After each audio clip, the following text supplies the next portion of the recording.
Welcome to the unit Education and Career. When we talk about civil engineering, it appears to be one of the oldest disciplines of engineering. The term is used in a very broad sense. Civil engineering deals with the design, construction, and management of highways, railways, airports, harbors, bridges, and tunnels.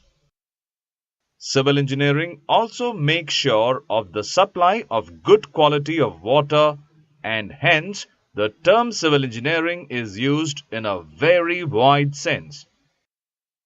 If we observe, we can understand that a civil engineer plays an important role in the development of all these projects.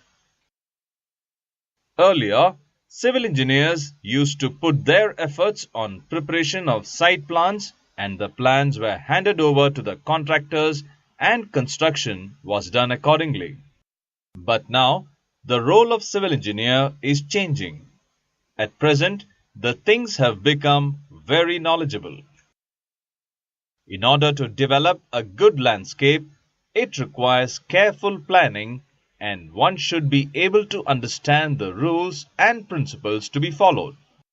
Permit requirements are stricter and more abundant. The programs are unnatural and the owners are careful of their costs.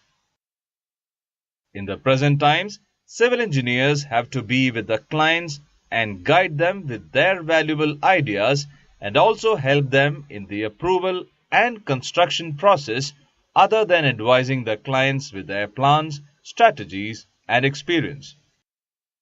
There are different kinds of civil engineers with different roles and responsibilities with different tasks to perform. Environmental civil engineers work in harmony with nature. They work with the overall development of designs and construction of nature.